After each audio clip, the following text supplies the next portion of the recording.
Hey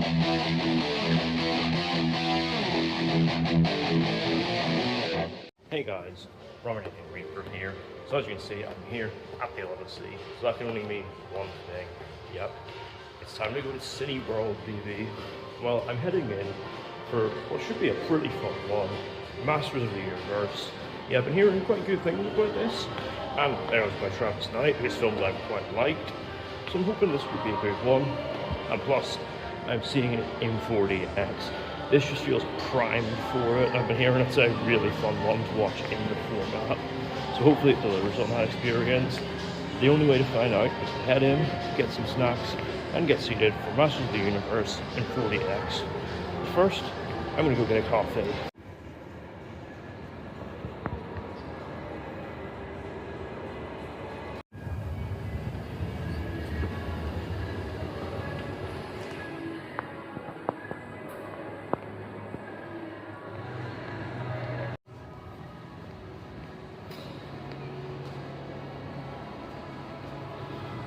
Well, here we are in the Lavazza Cafe.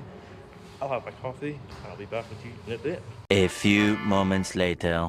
Alright, so coffee has been consumed. Now time to go watch the film.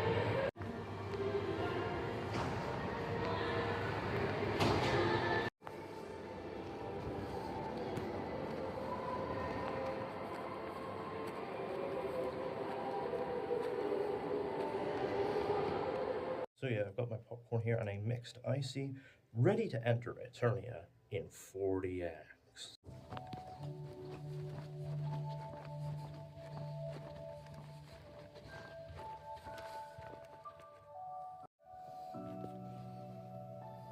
So, Masters of the Universe. I am back from seeing it. The film was directed by Travis Knight, founder of Laika, and director of Bumblebee, and written by Chris Butler, with credits also attributed to the Nee brothers and David Callahan, because this is a film that's been in development for a while. In fact, there was nearly an iteration where Noah Centineo played He-Man, but unfortunately that was not to be. Now, I didn't grow up in the 80s, so I don't have the sort of attachment to the original cartoon that many going in will. My attachment is primarily through the memes. But we live in an age where films like Dungeons and Dragons, Honor Among Thieves exist. A film that you didn't need to know anything about the property to enjoy it. So I was hoping this would surprise me as well. But does the film have the power to entertain fans and casuals alike? Let's find out. So the film follows Adam, Prince of Eternia.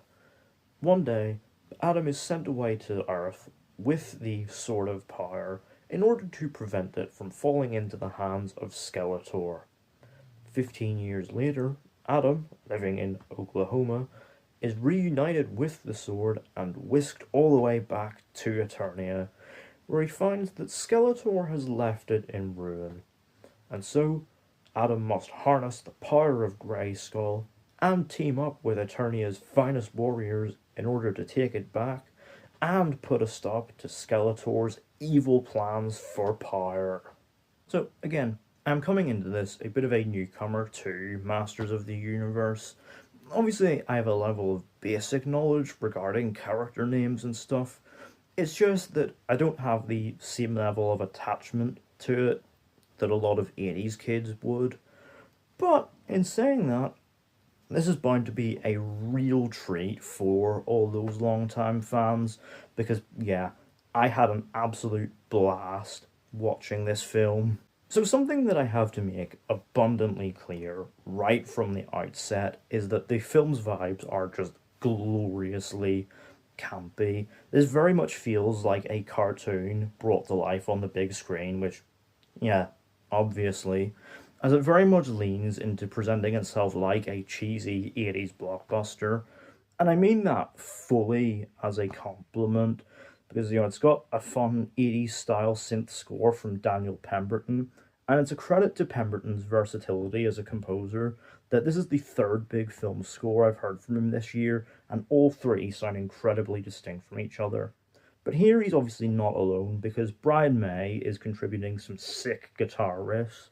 In fact, there's a hype moment later on set to a Queen song, Like, hell, The Darkness also contributed a song for the film's soundtrack.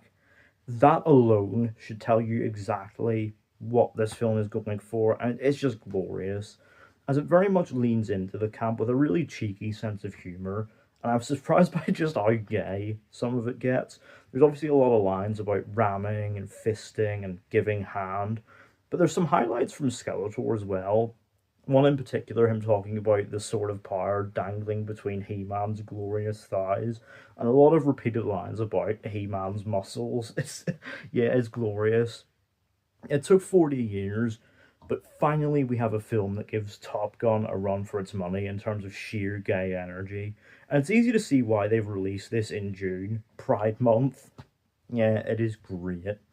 Now, there are points where it kind of succumbs to that MCU trapping of having to nudge and wink to the audience about how silly and campy it all is. And it's like, guys, you don't need to do that. You've already been doing a great enough job of being fun and campy. You don't need to remind us. Just keep doing what you're doing.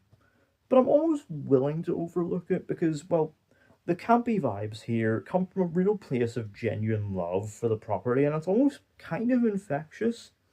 Obviously, Travis Knight has form for 80s properties on film, obviously having directed Bumblebee, which itself was set in the 80s. And once again, he works that magic. There's a lot of fun nods to He-Man's place in pop culture, and yes, they do play the Four Non Blondes song, as well as some nods to the franchise's roots as a toy line. But it's all lovingly brought to life with these large scale sets, backed by largely convincing CGI and just overall colourful visuals. The thing overall has a real sense of energy to it that really shines in the action scenes, and honestly would highly recommend watching this thing in 40x because the action scenes here get great use out of the effects, whether it be a chase scene in which Skeletor's forces pursue Adam and Teela, or the various fight scenes between He-Man and Skeletor, or even all the scenes where Adam harnesses the power of Grayskull to become He-Man. All these scenes get great use out of the 40x effects and make it well worth the ticket price. And in general allow its really fun, larger than life energy to shine, as Knight's filmmaking is, full of zip and life. It is great fun. But what would this larger than life world be without the characters to inhabit it? And in general, they are a delight. Obviously, Nicholas Galitzine is great as Adam, aka He-Man. Obviously, he has the physicality to make the role work, but he also has real charisma to sell this, 80s style sword wielding hero. He's also got good comic timing to sell the jokes, and also a certain vulnerability that sells the hero's journey he goes on. He is a great leading man. Some other highlights include Idris Elba as Man-at-Arms, Alison Brie as Evelyn, and Kristen Wiig as the voice of Roboto. But I'm almost heartbroken to say this, but the scene stealer is easily Jared Leto as Skeletor. My god, he is glorious as this larger-than-life, maniacal cartoon villain. Man, he is glorious. Obviously, in recent years, there's been kind of a trend to make villains more misunderstood and sympathetic. And you'll be relieved to hear that they do none of that with Skeletor. Like, dude is evil through and through, just for love of the game. And even points out that he is a villain and refuses to be redeemed. It is wonderful. This, cartoon, mustache-twirling villain who, laughs maniacally. Maniacal laugh. Maniacal laugh. Maniacal laugh. Yeah, it is great. Jared, keep doing more of this and less of the weird god complex method acting thing you got going on, because yeah, I think you've found your niche. It is, yeah, great stuff. But beneath the character stuff, there are some surprisingly interesting themes at play around masculinity and strength, which is something that I did not expect from an adaptation of an 80s toy line, and it works really well. Actually complements the journey that Adam goes on to become He-Man. It's really well done. Now, it's not perfect. It is definitely too long at 2 hours and 20 minutes, and it kind of shows in the pacing because there are points where it does kind of sag a little. But in saying that, there is so much here that is just absolutely delightful, including the climactic action that honestly, this just left me with a big old smile on my face. And honestly, if the post-credit scenes are anything to go by, I eagerly await the sequel that they are teasing. It's just a shame that it's not doing well at the box office, so it may never come to fruition, unfortunately. Overall, Masters of the Universe is a hugely entertaining fantasy adventure film with gloriously campy vibes, hugely entertaining, epic action sequences, and just a whole lot of love for the property. Out of 10, Masters of the Universe gets an 8. So, let me know down in the comments, have you seen Masters of the Universe? What did you think of it? Are you an OG Masters fan? Let me know, do you think it did justice to the original cartoon? And if the post-credit scenes are anything to go by, would you like to see a sequel? Let me know all that down in the comments. Don't forget to hit the thumbs up button if you enjoyed. Don't forget to hit the subscribe button if you're new, and don't forget to turn on post notifications so you don't miss an upload.